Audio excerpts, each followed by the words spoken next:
Hello, hello, hello, hello, hello. So today we're going to talk about the so-called ANC Billionaires. I got this material from a book by Pieter du Toit. Yes, Pieter du Toit or Pieter de Villiers, a famous Afrikaans author. So essentially, like when, so at the end of apartheid, because it was such a unpopular regime, obviously, South Africa was hit by sanctions. And it's about how the business class then moved their allegiances from the apartheid regime over to the ANC for business purposes, because the country was hit by sanctions and the businessmen could no longer make a profit, or their profit was reduced to such an extent that the shareholders started complaining too much. And yeah, they had to move. So as they moved, a lot of the ANC leadership got very rich. For example, who can I think about? Nelson Mandela just like received a apartment, I believe, or was it Cyril Ramaphosa? Like a lot of these guys got free property. And the argument was, and it was kind of logical to an extent, that, okay, if you don't give patronage to the political class, they will find other ways to get revenue.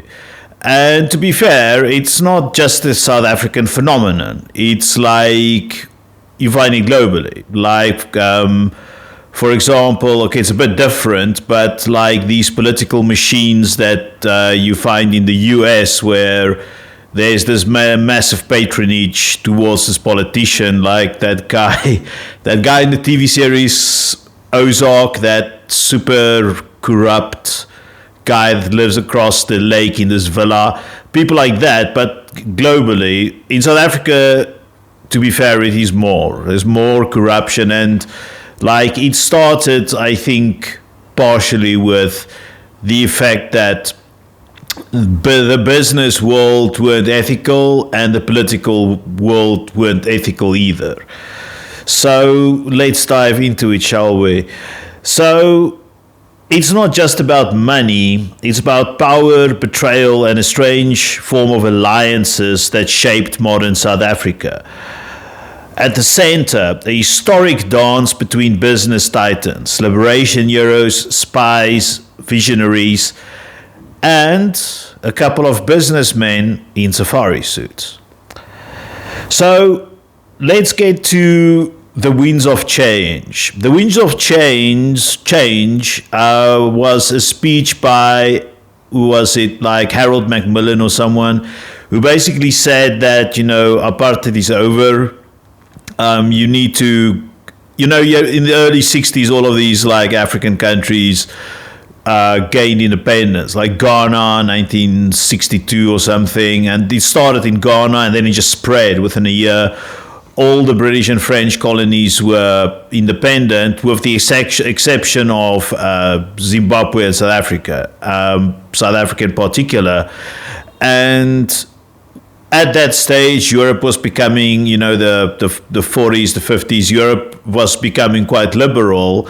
And now there's the shock that some of their white offspring, if you may, or their descendants, basically have this racist regime in South Africa, basically feeding off or riding on the back of black people to survive, or rather to make crazy profits, depending on how you want to see it, to view it. But these are the facts. The apartheid state, led by a combative P.W. Botha, was crumbling under sanctions, economic isolation, and growing internal resistance. P.W. Botha was not a popular guy.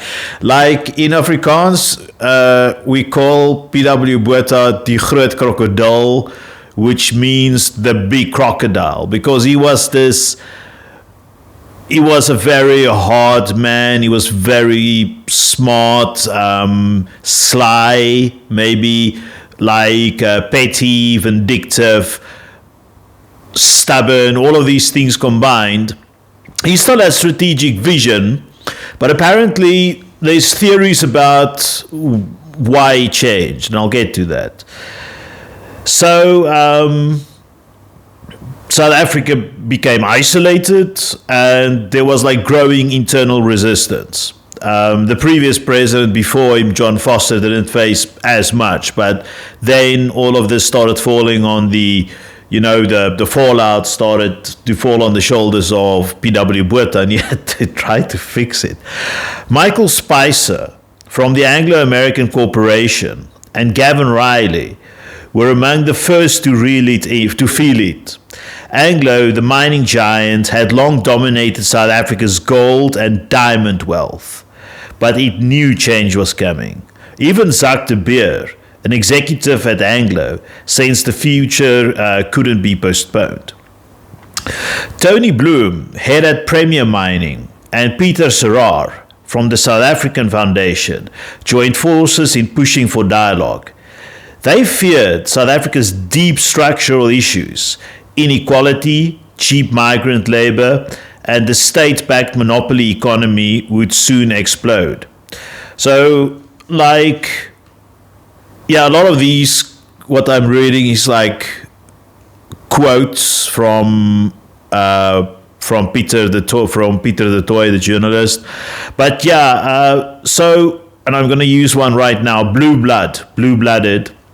So Michael Spicer, Gavin Reilly, these people were Oxford graduates, and at Anglo at that time in the the 70s, 60s, 70s, 80s, before that, obviously, like the consensus at Anglo was, for the board members, the executive management, you don't get someone from Cambridge, you get someone from Oxford.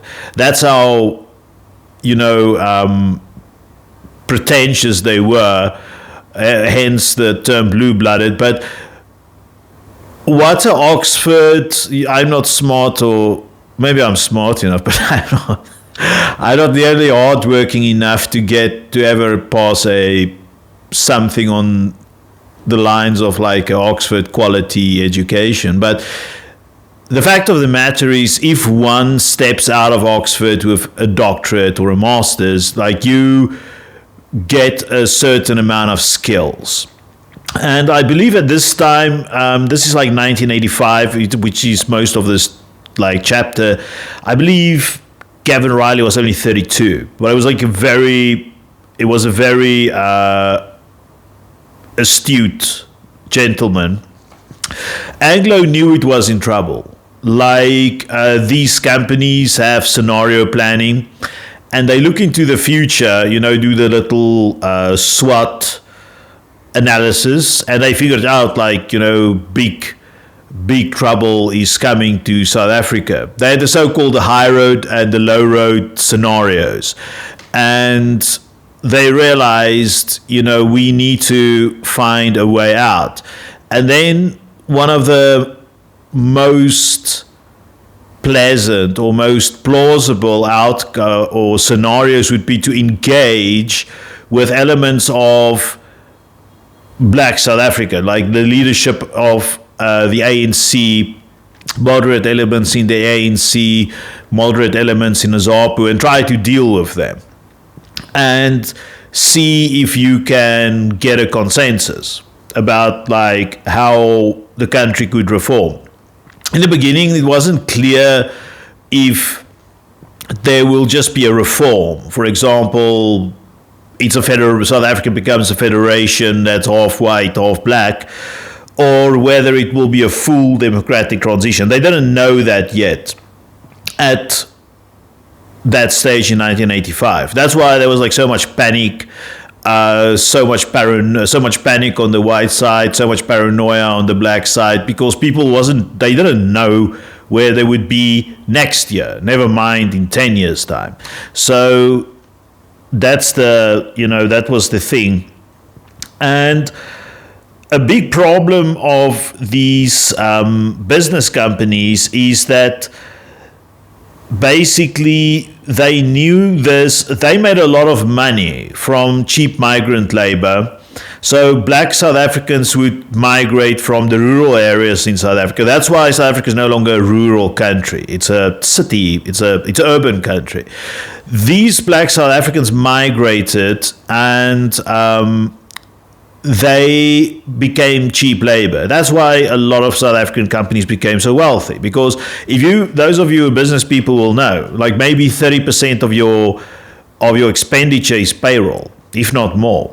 So, then suddenly you can put, let's say, if you can reduce that 30% by 70%, that's a huge addition to your profit margin. But they knew, like these kinds of profits, like if you compare this to a Canadian mining company, in which they also had Canadian holdings, Anglo, this is not sustainable. Like somewhere, someone along the line would, well, at the very least complain.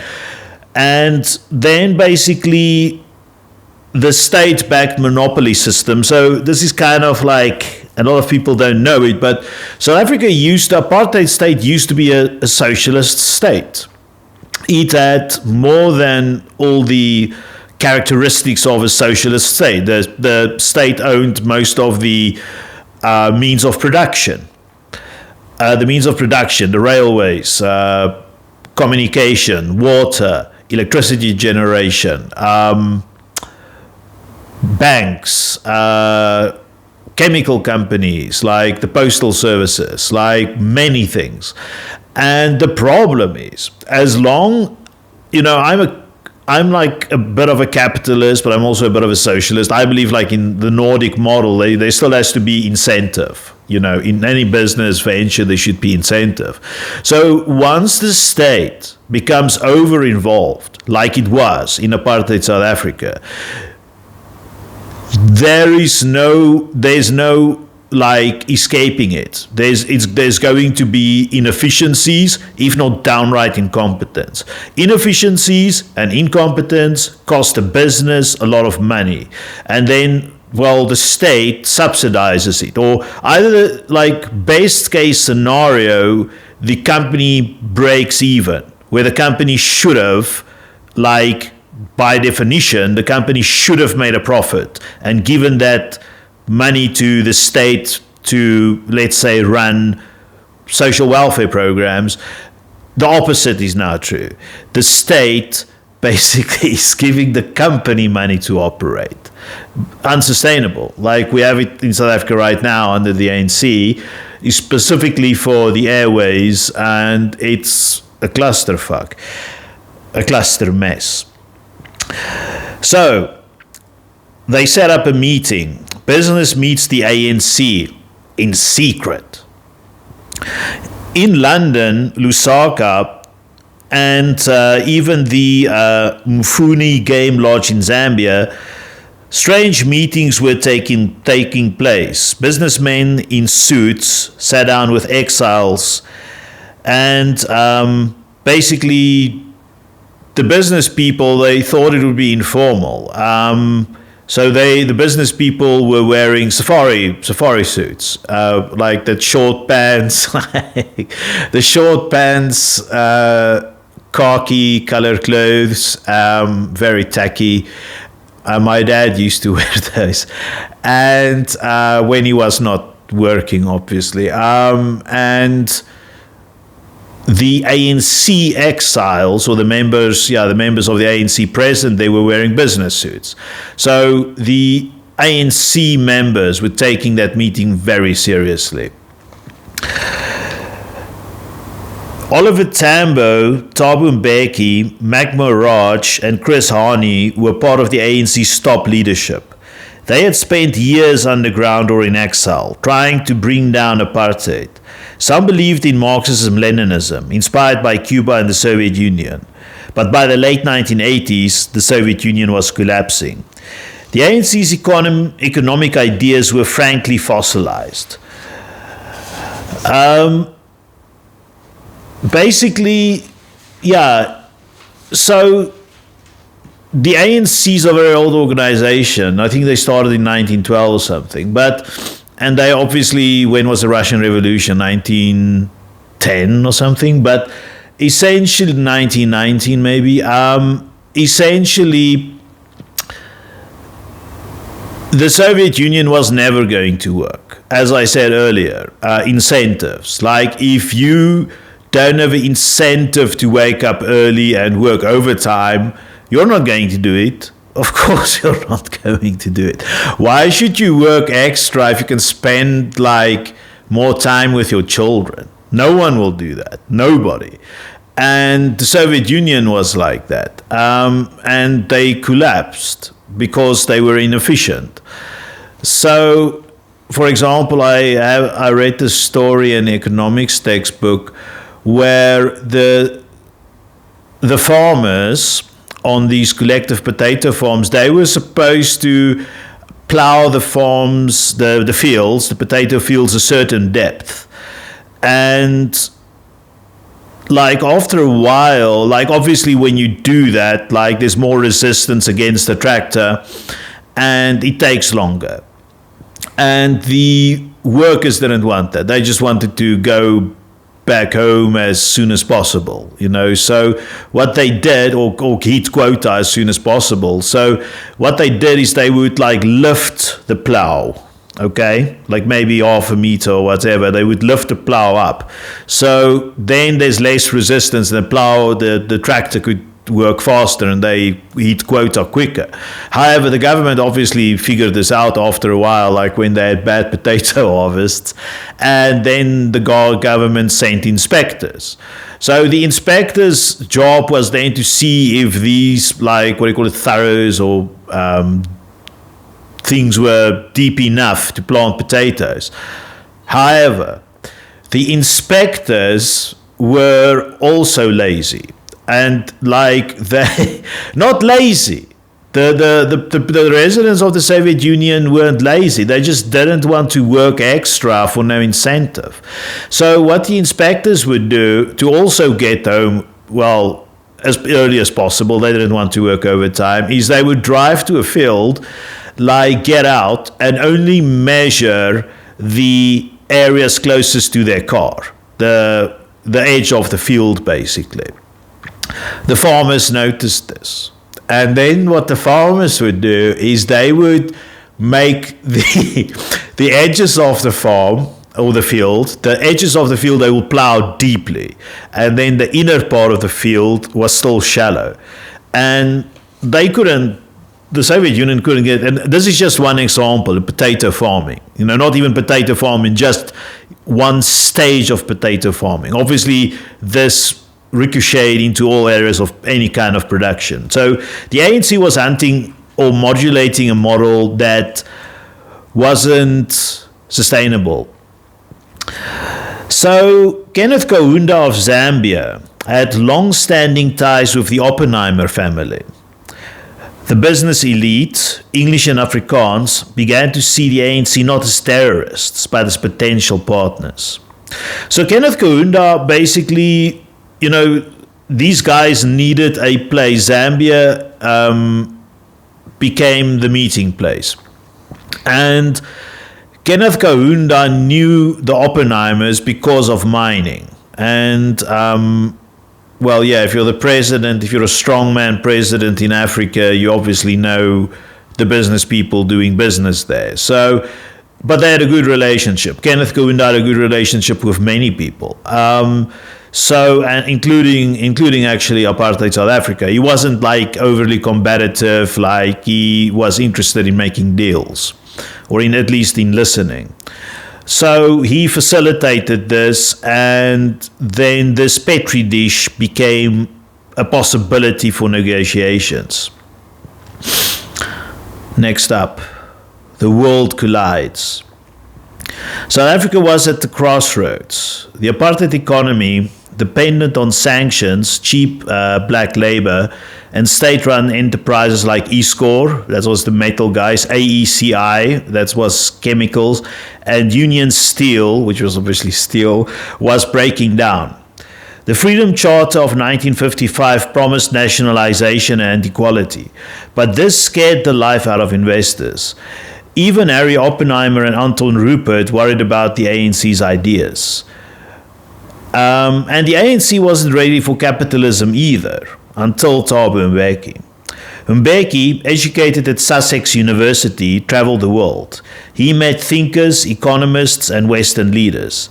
He knew the ANC had to modernize its thinking, to create jobs, boost growth, and attract capital. So yeah, Thabo Mbeki was a very different human being. Highly intelligent, highly trained. I think he also had a doctorate or something in economics specifically. So when Thabo Mbeki was then obviously aware of the flaws in communism. And not socialism, communism. And maybe it made him sad. I don't know what his feeling was, his emotional feelings about it was, but maybe it made him sad. But he also spoke to many business people in the world, and he knew how to operate business, how businesses operate, and how economies grow. So Thabo Mbeki then became basically one of the lead persons to convince the other ANC leaders, look, the track where our ideological idea for South Africa won't work. We need to find a different way. And the government are a bunch of assholes, the South African government, but these business leaders, these white business leaders, want to talk. So let's talk.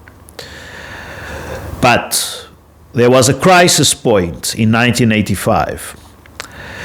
So P.W. Botha made the so-called, or the reverse, Rubicon speech, where he refused reform. Global reaction was furious. The Chase Manhattan Bank led the charge. Loans dried up. The JSE shut for 5 days.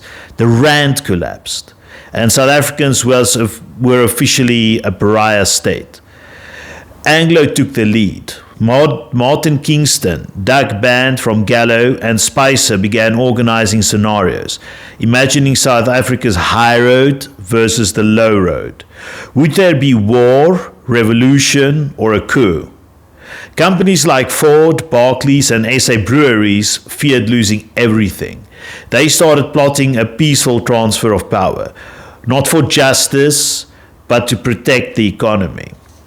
So, P.W. Botha, in the beginning of his reign, he seemed promising. It looked like he was going to bring some political change to South Africa. Not necessarily full democratic elections, but maybe an end to apartheid. However, it's rumored, and he basically then set up his cabinet to write him a speech, specifically Chris Yunis, who was minister of I don't know what, but he told him, okay, write me the speech where I'm going to state I'm going to release Nelson Mandela unconditionally, which Chris Yunis did. Then the next day, he just read the speech and he tore it up, and he just went off the cuffs and he did this so-called Rubicon speech. I call it the so-called Rubicon speech. People refer to it as the Rubicon speech, cross the Rubicon, but he did the opposite. He could have done that, but he reversed, and everyone in the NP thought he was going to do it. It's rumored that P.W. Botha got something of a minor stroke, like the evening before, and that gave him some brain damage, and because of this he forgot what he was supposed to do, or he got over emotional or scared, or God knows, but then he didn't do what he wanted to do a day earlier. Maybe, allegedly. So, next up, secret talks begin. Between 1985 and 1990, there were 167 secret meetings between the ANC leaders and business. 167.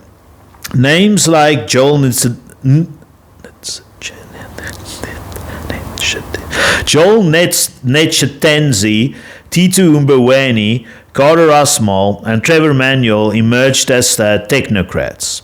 Spicer, Tiens Elof, Mike Lowe, and Neil Barnard from the National Intelligence Services facilitated these talks in Switzerland, Mel's Park, and London. The ANC was introduced to modern economics. No more slogans about nationalize everything. Instead, mixed economy, basic needs, anti-monopoly, and democratic ownership. So yeah, essentially, they had to meet the people, and there was this vanguard of people like Spicer and O.R. Tambo, who basically started the talks. But essentially, these people didn't know each other. The people who knew each other were Jacob Zuma and Neil Barnard, both the intelligence operatives. On the ANC side, Jacob Zuma, and on the apartheid South African side, Neil Barnard. So they, being intelligence guys, these guys obviously knew who's who, and it was easier for them to provide the names, like, okay, you need to speak to that guy, for them to go forward.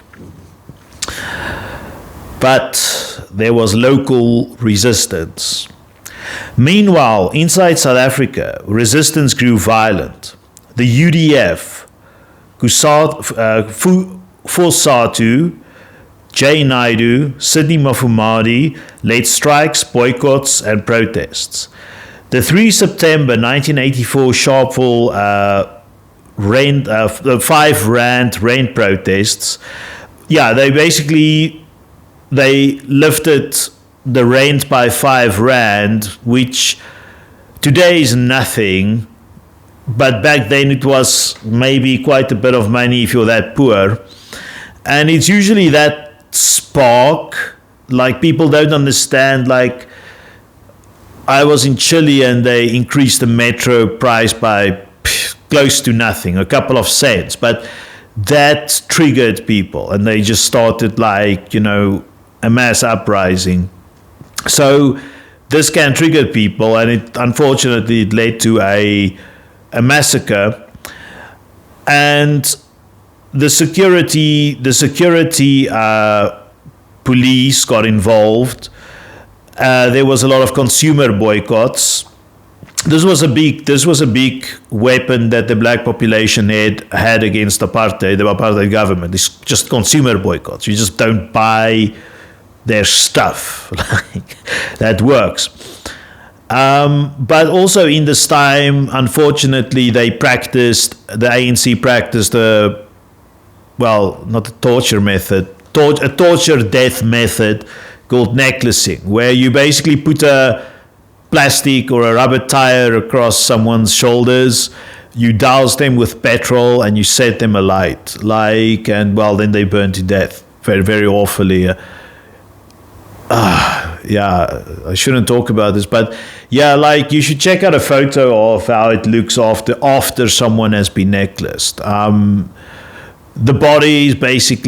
body almost burns up, there's very little left. It's jarring. Actually, maybe no, don't look for a photo like that unless you're one of those people like me who watch Games of Thrones or Gangs of London, and you can take this kind of gore, but it's pretty galling. The government launched Operation Palmite with armored columns like they had during the Angola War, and they sent them into the townships. Thousands died. There were school boycotts, mass arrests. The state was at war with its own people.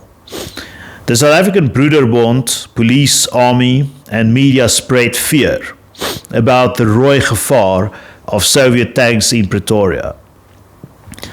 So this is one way that the apartheid government spread fear amongst the white population. Obviously, when you are responsible as a white person for creating like this mayhem and suppression, the other side has to be otherized. It has to become the other.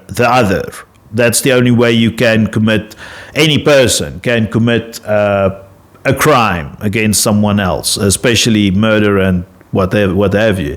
So it wasn't immediately obvious why black people should be the enemy, because white people were in contact, not frequently, even more than frequently, with black people. Like, you would see them at work, they would come to clean your house, work in your garden. You would see them driving around, like walking around, like shopping, doing shopping, what have you. So, and people, I would say most of the times, because I remember apartheid, they had like relatively friendly interactions towards one another. So it wasn't immediately obvious why is black people the enemy. So the government came up with a better excuse, like communism is the enemy, because nobody knew a communist. Like, you know, like if you're like a 20-year-old white person, you know many black people, you know, like maybe not friends, but you see them in the street, and you know they weren't dangerous. Like, but you don't know a communist. You've never seen a communist personally. You've never spoken to one. You just saw them in the media, and the media was obviously propaganda. So, like, now you make the communists. And look, I'm not talking communists. I'm not saying communists were good people. We all know what the Soviet Union did in Afghanistan and 3 dozen other places. But the thing is, the communism was made into this massive boogeyman in the 80s. I'm just talking about the end of the 80s. The communism was made into this boogeyman at the end of the 80s, which it wasn't, because the Soviet Union was collapsing, Cuba was collapsing, East Germany was collapsing, China had the Tiananmen Square uprising in 1989. So it didn't look good for communism. Like, in fact, China changed its ways, like immediately. That's why it survived as a regime. So basically, rooi gevaar or red danger was a method of the apartheid government to basically install fear and create compliance from the white side. And apartheid became too expensive. In 1988, business leaders like Chris Ball, Marvin King, and Anton Mostert realized the state could no longer deliver. Apartheid was semi-socialist, with tariffs, price controls, and bloated enterprises, which was totally unsustainable. Western countries, led by the US Congress, the UK, not the Congress in the UK Parliament, and Australia, banned new loans, investments, and new capital. The JSE's apartheid stocks lost value. Disinvestment campaigns meant local businesses could buy up assets on the cheap, but the global image was toxic. So yeah, I spoke about this many times. If you want your economy to grow, one of the first things you need is foreign investment. If you can't get foreign investment, you're done. And I get this from that book, Why Nations Fail, from that Armenian-American economist, Omoghdulu or something, but Michael Omoghdulu. But he speaks about there's only one single thing that unites successful nations, which apartheid South Africa obviously was not. It was failing. And that is good institutions. Apartheid South Africa didn't have good institutions. I know a lot of people said, oh yeah, but we had water back then, we had roads, good roads back then. The fact of the matter is, all of these companies were losing money. And people didn't see the bankruptcy. They didn't see the accounting sheets, which weren't in the black but were deep in the red. And because the common man didn't see these accounting sheets, there's still a myth held by many people that apartheid was a good system. But you can't have a good system if you have rotten institutions. The institutions were rotten. They didn't work on meritocracy. Like in Afrikaans, we have a saying, "Bandjies vir boeties." And it was very true in the 80s. Like where if you, like the South African Broederbond, of which my dad was a member, I know this because I went through his mail. I'm sorry, I was 12 years old. I was curious. Like, I didn't think I was doing something wrong. But in any case, like, he resigned, actually. He resigned about in this time, like the late 80s, when the writing was on the wall. But basically, even within the Afrikaner Broederbond, which was supposed to be the super pro-Afrikaner organization helping other Afrikaners, there was like these circles within circles. Like in Afrikaans, we call it binnekring, or the inner circle. They actually had a TV series during the 80s and the early 90s called Binnekring, which was about the deep state in South Africa during apartheid. And it was these business people and politicians who would basically help each other. But like, you know, they won't help the people on the outer circle, the common Afrikaans people, only those in the center. And obviously there was a lot of corruption. And when there's corruption, your institutions don't work. There's no good public protector, or what you call it in the UK, an ombudsman.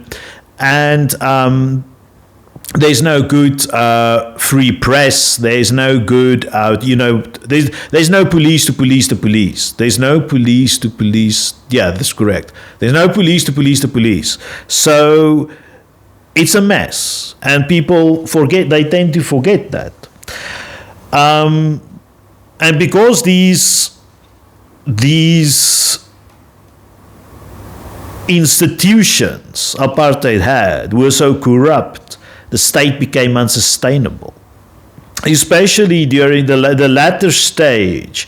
The beginning of apartheid, this is very cancel-worthy, but the beginning of apartheid had very little corruption. Like, Hendrik Verwoerd, the architect of apartheid, didn't have any scandals surrounding them. And then in the 70s, it started. Like, there was this president, Diedrichs, they called him Mr. Gold. And he stole a bunch of gold. That's where his name comes from. There was like, what's that movie? Is it Diode? It is Diode. That movie with Mel Gibson. I think, is it the second one where is that South African diplomat with diplomatic immunity? Like that guy, they smuggled the golden Kruger ads in the bumper of a Mercedes, and then what happened? Like Mel Gibson and his partner, they drive into the car, and the golden coins start spilling out. That was apartheid South Africa, make no mistake. So this shit wasn't working. And then some of the people who suffer the most after basically, your dirt poor workers are actually business people too. Because to run a business, it has to be done in a clean environment. That's why South Africa is not doing well now in modern times, because there isn't a clean regulatory business environment for business to thrive in. So that's just how it works. Go to any screwed up country and go and look at their institutions. Their institutions are rotten to the core. Go to countries like Japan, and Switzerland, and it's working. Why? Because the institutions are strong. There's less corruption. There's more competence and merit. There isn't this circle within the circle within the circle kind of shit. Which gets us to brokering a new deal.